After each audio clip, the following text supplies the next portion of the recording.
I'm the founder of Juneteenth VA. Our mission is to help America heal from the wounds of slavery without shame or blame.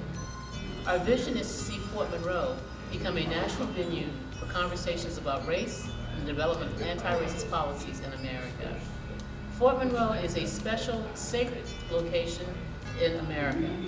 It is a place that in 1619, the first Africans who joined the Jamestown colony came ashore at that location at Fort Monroe. He brought in as indentured servants who worked their contracts and earned their freedom, becoming the free blacks, or the middle class, the black middle class. Let's call them the ancestors of the black middle class. In that same Fort Monroe location, about 250 years later, you had the first of the enslaved gaining their freedom through the contraband of war federal policy. This happened when, in May of 1861, Frank Baker, Shepard Mallory, and James Townsend escaped from their owner in Norfolk, made their way to Fort Monroe, where they demanded freedom. At that point, when their owner came to collect them, the Union General Benjamin Butler denied their return to the Confederate owner, and they were then put on the federal payroll. This put them on the path to citizenship, and then within days, by June 8th, you had hundreds of blacks showing up at Freedom Fortress Monroe to claim their freedom. This is a reframing of American history that we need to tell to the world, and that is why Fort Monroe, as a national venue for conversations about race and the development of anti-racist policies, is so important. We thought it was October 31st. And so based on it being October 31st, he was put in prison and given a trial, and they hung him on November 11th. And so that's the 12 days of Turner that kind of gave birth to the title of all of this. But essentially the goal is to be able to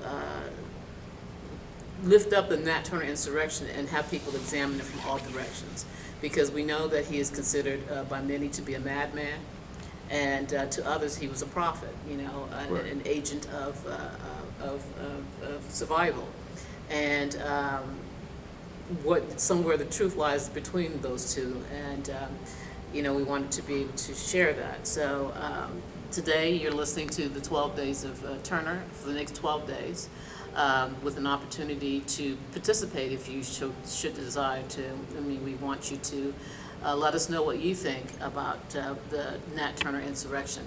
I'm proud. We did this, killed this, not I'm a murderer, I'm a killer. Right? Oh, well, yeah, well, of course. You understand what I'm saying? I'm just having a little bit of trouble believing that also he would have thought, just because he's a man of God, that he would have thought, okay, God wants me to do this. That's something that is a little bit, crass, because the last thing that I feel that God wants is for you to commit a sin that he said is a sin.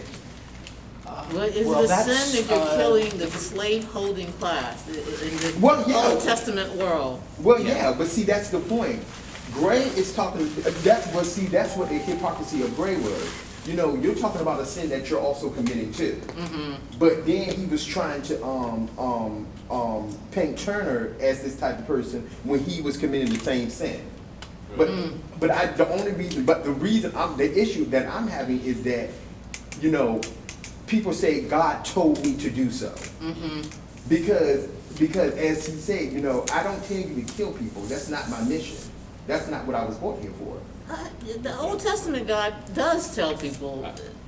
Okay. Let me read the insert. I don't know who says this. I'm going to say this now. I will not shock the feelings of humanity, nor wound afresh the bosoms of the disconsolate sufferers in this unparalleled and inhumane massacre by detailing the deeds of their fiend-like barbarian. There were 2 or 3 who were in the power of these wretches, had they known it, and who escaped in the most provincial manner. Had they known it, and who escaped in such a provincial manner. There were 2 whom they thought they left dead on the field at Mr. Parker's, but who were only stunned by the blows of their guns, as they did not take the time to reload when they discharged on them. The escape of a little girl who went to school at Mr. Waller's and where the children were collecting for that purpose excited general sympathy.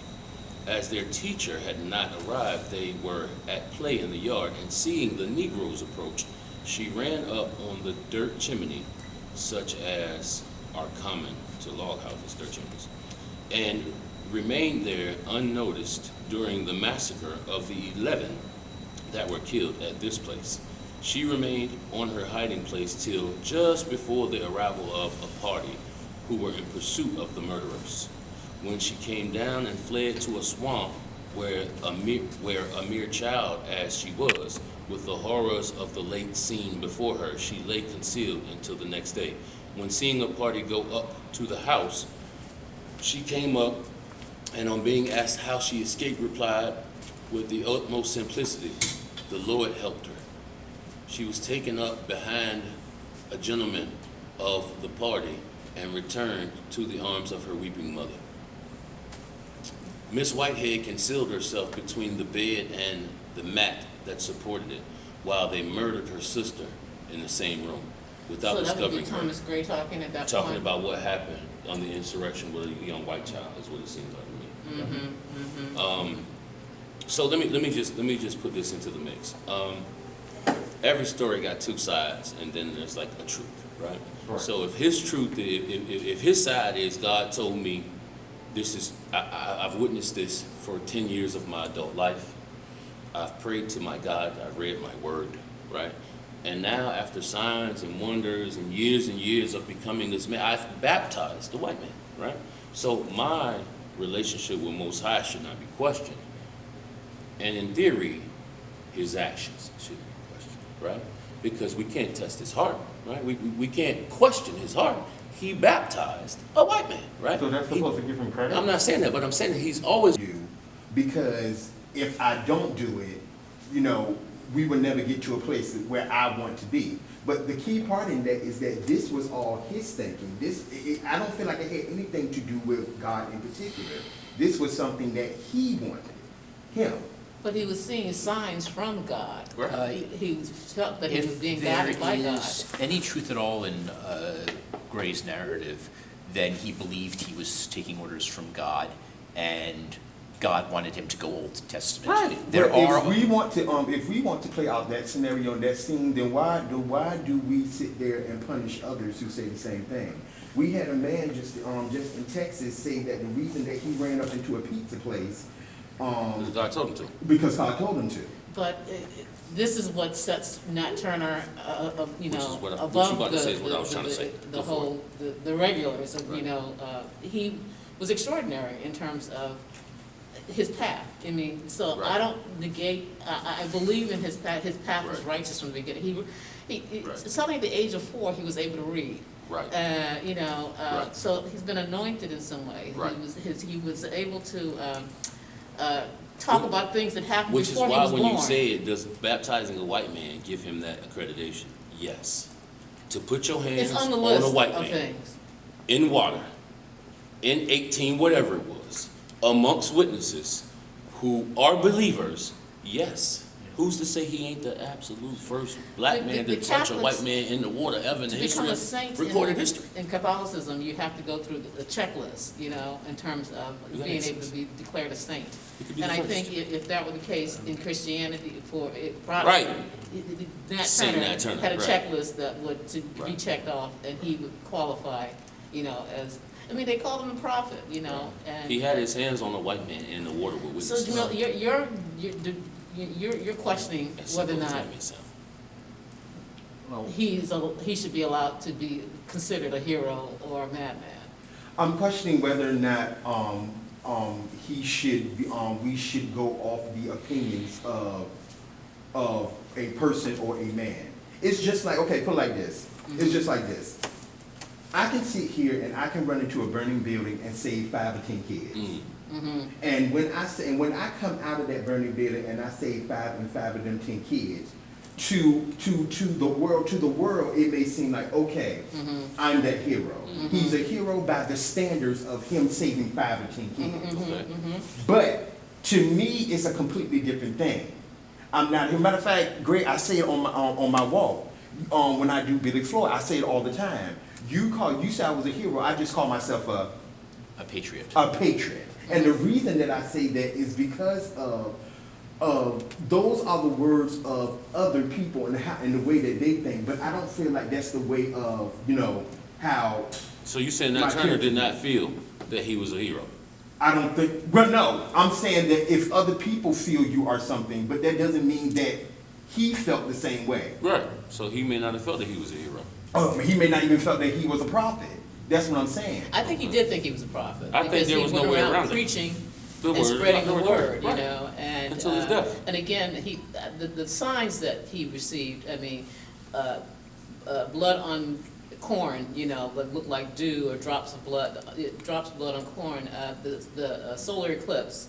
There were a number of things, and when he ran away, escaped, and he was gone for about 30 days, about a month or so, and then he came back, and everyone was like, why would you come back, And, so I think that there's some extraordinary, attributes to him that that lift him into that realm of, prophet.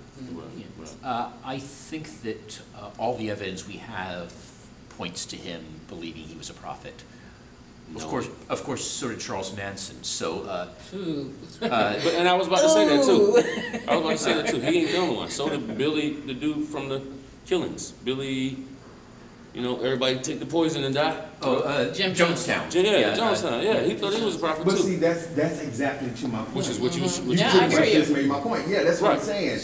That exactly to my point. Any person can believe or say that they are a prophet because of certain actions in their lives. Oh, I mean, you see it all the time, especially within churches. Okay, I did this, or yeah, I talked to this, or yeah, I did this, or oh yeah, I did that. Well, those are false prophets.